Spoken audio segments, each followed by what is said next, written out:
Hey guys, Frosty Knives here, back with another book review. Today we're going to be reviewing the new book that was edited by Stephen King and Bev Vincent. We are going to be reviewing Flight or Fright.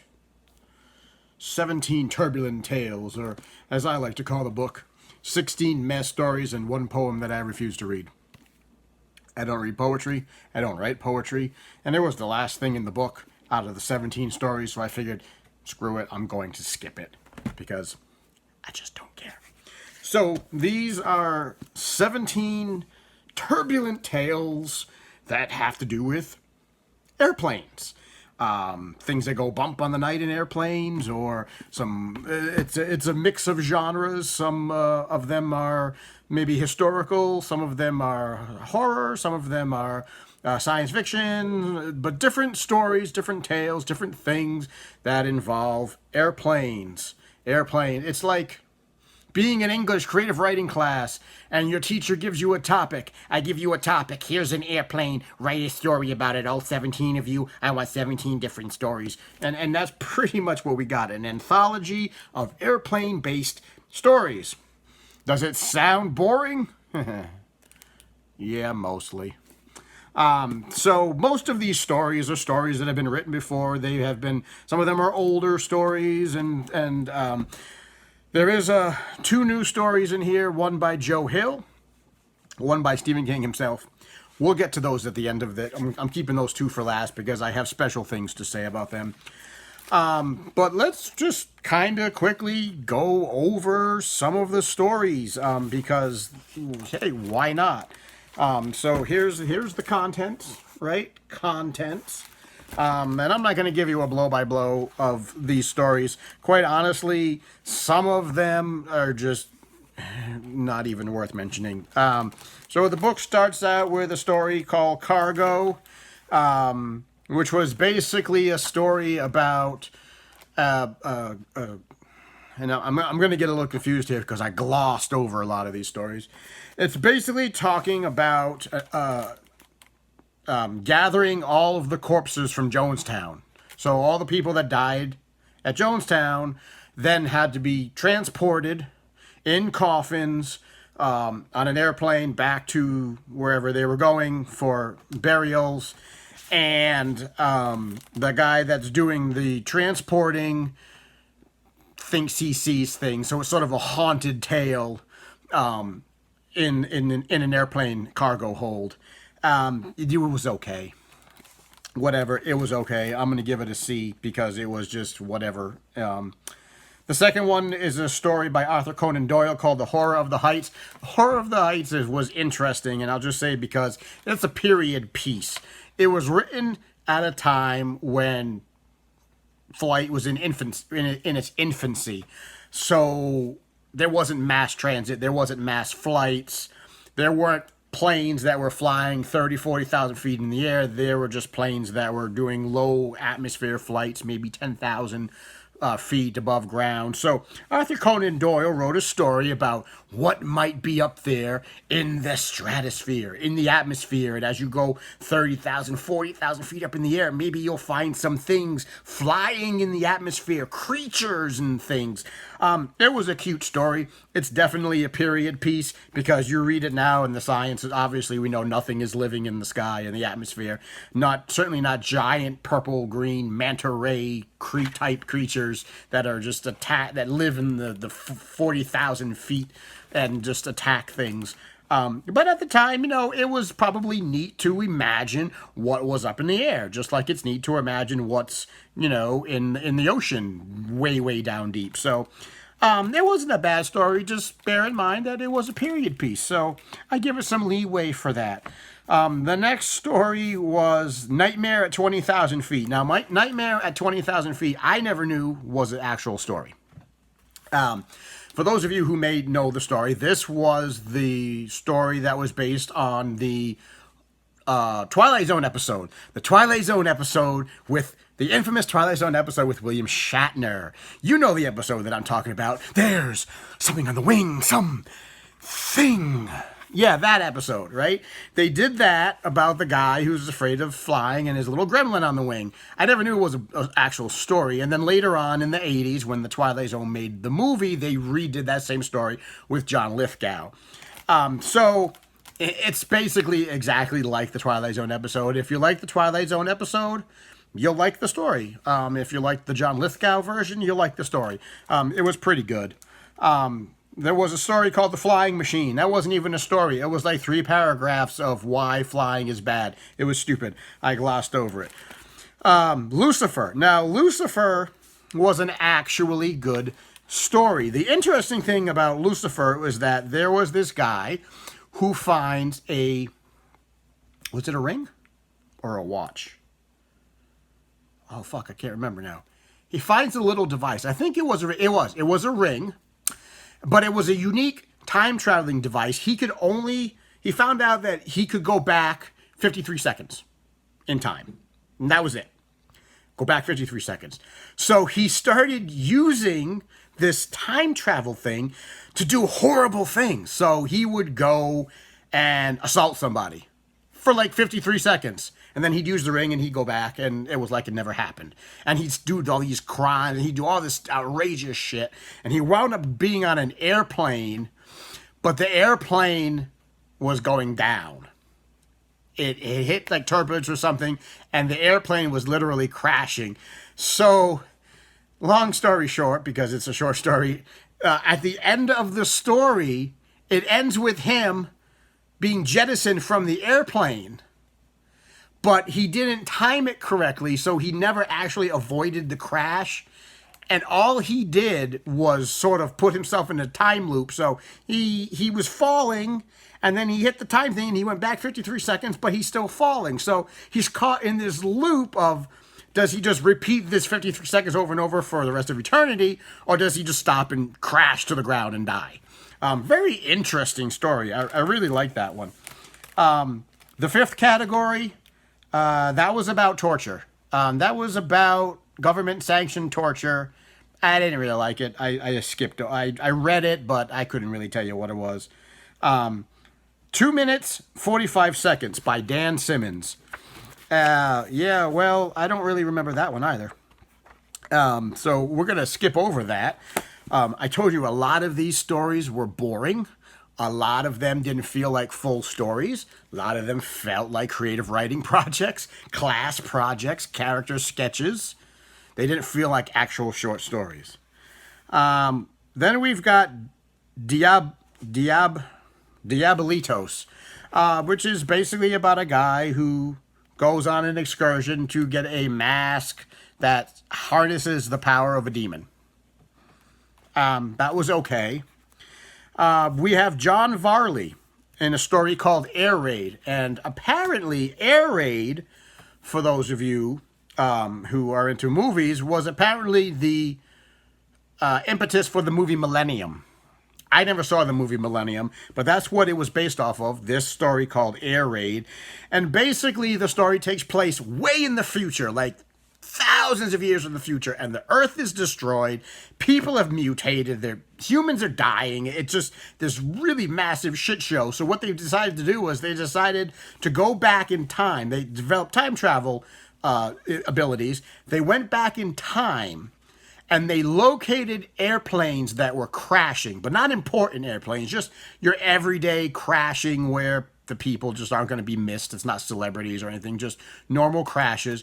And they would go into the planes right before the plane was set to crash, and they would steal all the people, replace them with like fakes, so that when the plane crashed, there would be bodies, and then they would take those people into the future in the hopes that they would breed and create humans again that weren't mutated and that weren't dying. Really interesting story. I really like that one. That one I'd give that one an A. That one was really good. I'm going to give Lucifer an A too, because I really liked the twist ending at the end of that one. Then we have a story called Warbirds, which, again, don't really remember it. So it couldn't have been that good as far as I'm concerned. A story by Ray Bradbury called The Flying Machine, which was sort of interesting. It's like an old parable tale about this emperor like in China from like 400 BC, and this man has discovered how to build a flying machine. And with the flying machine, the emperor was afraid that if people learned how to build these flying machines, they'd be able to get over the Great Wall of China. So he brings the guy back to his village and says, does anybody else know about your machine and this, that, and the other thing? And in order to preserve his village, he basically executes the guy and torches his machine. It's a neat little story. Just a little period piece. Now we've got Zombies on a Plane by Bev Vincent. I'm never going to read anything by Bev Vincent after reading Zombies on a Plane. Zombies on a Plane was terrible. It was horrendous. It was basically a bunch of people, survivors in a zombie apocalypse, and they are trying to commandeer a plane, right, so that they could fly somewhere to the north where there are no zombies to try to survive. And basically, they hijack this plane, and the main character winds up having a heart attack on the plane, and he sort of dies thinking, oh my God, I'm going to reanimate into a zombie, and I'm going to kill everybody on this plane. It was terrible. It was like a bad character sketch. It was like a synopsis. If that was handed in an English class, it would get an F. I'm giving it an F. It was terrible. All right. What's the next one? Next one is a story by Roald Dahl called They Shall Not Grow Old. That was an interesting little story. It's basically about this guy in these bomber squadrons, and one guy winds up going missing for like 2 days, and they think he's been shot down. He hasn't actually been shot down. He found out where, when bomber fighters pilots die, where do they go? And they go into this sort of like otherworldly heaven thing where they go through the light in their fighter planes. And that's where they go after they've died in combat. It was an interesting story. Roald Dahl, he does a lot of children's stuff, but he also does a lot of adult stuff too. So that one wasn't too bad. Then we have a story by Peter Tremaine called Murder in the Air. That's a flat-out murder mystery. It is a flat-out murder mystery about a man who winds up dead in the toilet stall of an airplane, and they got to figure out who done it and how he was murdered, because he was killed from a apparent gunshot wound in a locked toilet stall on an airplane. You like murder mysteries? It was pretty good. It's like a really short, condensed version of an Agatha Christie story. Really well done. I like murder mysteries, so it was neat to try to figure out who done it and how it was done. So that was pretty good. And then the last one in here is called Falling. Falling, that was the poem. I didn't read it. I skipped it. Now, let's talk about Joe Hill and Stephen King.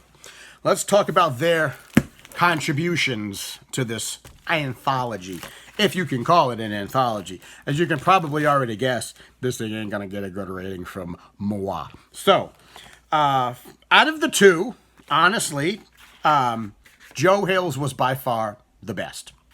Okay? Joe Hill wrote a story called You Are Released. And it was a really good story.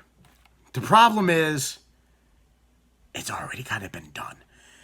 Basically, the story is this airplane is en route, just a normal cargo plane going from point A to point B on a normal day. And while they're in the air, a nuclear war erupts on Earth. And Guam gets destroyed. And South Korea gets destroyed, and the missiles start flying, and they can actually see the missiles from the plane as they're breaking the clouds and all that. And it's basically a story of what the fuck do you do when you're in the air, and basically a nuclear war starts on the planet. And the pilot decides to not fly to Fargo, North Dakota, because apparently Fargo is a first strike area. They rerouted him, and he basically says, no, we're not going. I'm going to try to find someplace safe, so we're going to go north, I guess, into Canada, and he talks to the tower in Fargo, and basically that's where the title comes from. And it ends with the tower telling the plane, the captain, okay, you are released from your flight path, go. It was a great story. It was really well done. The problem is that, unfortunately, I've heard it before.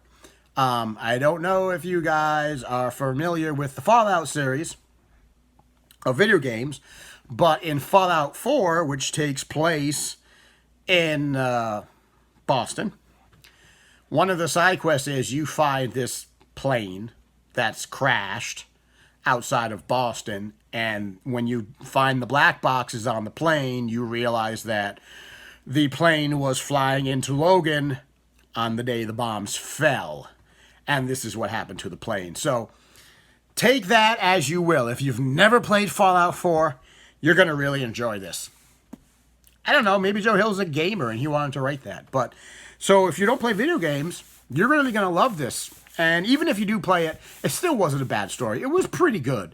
It was good. It was a little political and a little preachy, and it was a little bit about, a little bit on the side of, well, this could really happen in today's climate. But other than that, I gotta say, out of the two, Joe Hill's was by far the best story than Stephen King's. So I'm gonna give Joe Hill's a solid A because it was really well done, even though I'd heard it before. And it's interesting. It's an interesting concept. But I really enjoyed it. Now let's talk about Stephen King. His short story, The Turbulence Expert. Oh, Uncle Steve, you're just phoning it in now. This is a great example of somebody saying, let's slap a famous person's name on this and see how many copies we can sell. Well, I don't know how many they're going to sell. But let's talk about The Turbulence Expert, Mr. King, which is by far not a good story. I'm sorry, Steve. You done screwed up on this one. This was not a good story. Nothing was explained.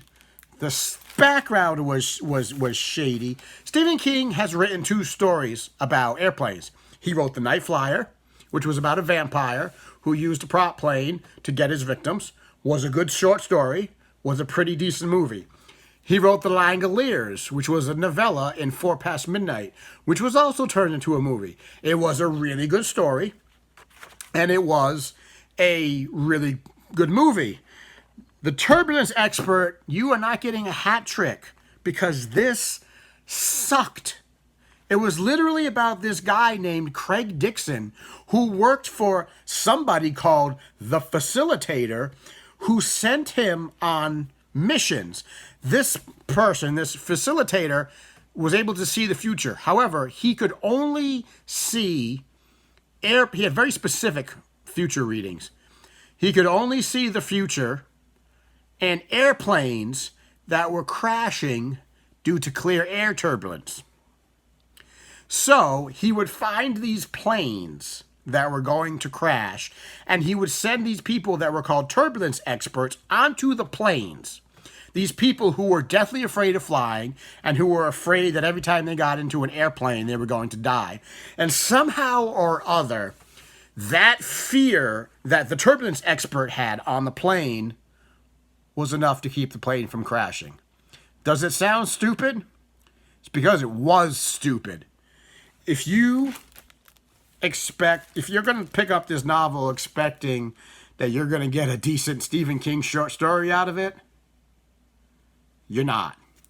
You are going to get supremely disappointed. That's what you're going to get. You're going to read that and you're going to go, I can't believe Stephen King wrote this. He phoned it in. It was crap. It had no backstory. It didn't make any sense. Even by Stephen King standards, didn't make any sense. And I can usually find the logic in all of his stuff. But it was terrible. It was a solid F minus. I mean, Joe's was great. It was so bad. And it's so disappointing to say that a Stephen King story was bad. But it was bad. Overall, This entire anthology is a waste of time. If you want to read any of these stories, go find them in the original. They've all been published before. Mostly all of them have been published before. Very few of them have ever been published first time in this anthology. And, you know, for the ones that have been brand new, don't pick it up. Don't buy it. Go get it on Kindle. I borrowed this from the library. Just borrow it from the library and read the ones you want to read. This is Flight or Fright, and it's interesting that they start with an F and an F because I'm giving this an F. This was a terrible anthology. This was a terrible idea. This was a terrible idea of let's just get all these stories. And it was all because Stephen King is afraid of flying. Stephen King is afraid of flying. He doesn't like flying, so he thought it would be a good idea to write an anthology of short stories about flying and the dangers of flying and horror stories about flying and science fiction thrillers and murder mysteries about flying. It was a terrible idea. It was terrible. It was like those really bad projects you get in creative writing class where they give you a topic and they tell you to write stories on it, and then you've got 19 people in class writing stories about plaid ladybugs who can tell the future. I mean, this is what it felt like. It felt like a college writing project. And it was terrible. For the most part, it was terrible. So, I don't even remember what I gave it on Goodreads. I might have given it a 2. Even that was gracious. That was gracious of me to give this a 2. So, I usually don't say books are terrible in my reviews, and I definitely don't think I've ever given Stephen King an F. Stephen King gets a big fat from Frosty. He gets a big fat F from me. I'm so disappointed that this was put out and that his story was so bad, so terrible, didn't make a whole lot of sense. Oh my God. I am so glad this is over, that I never have to read this again, and I sure as shit am not going to put this in my collection. And I would highly recommend y'all stay away from it. So, that's my review of Flight or Fright, 17 Turbulent Tales. And I'm not going to chuck this across the room because this is a library book. I don't want to damage it and have to pay them money. Or whatever the case may be. I respect the library books. So, don't bother. You know, I'm give it a 1. I gave it a 2 on Goodreads. I'm giving it a 1. I'm giving it an F. I'm giving it a hard pass. I'm swiping out of it. Don't bother with the book. It's terrible. Just terrible. All right, guys. So that's my review of Flight or Fright. Hope you enjoyed it. I sure as shit didn't enjoy the books, but I hope the stories, but I hope you enjoyed the review. And as always, like, comment, subscribe, share, hit the notification bell, and I will see you in the next video, hopefully with a much better book.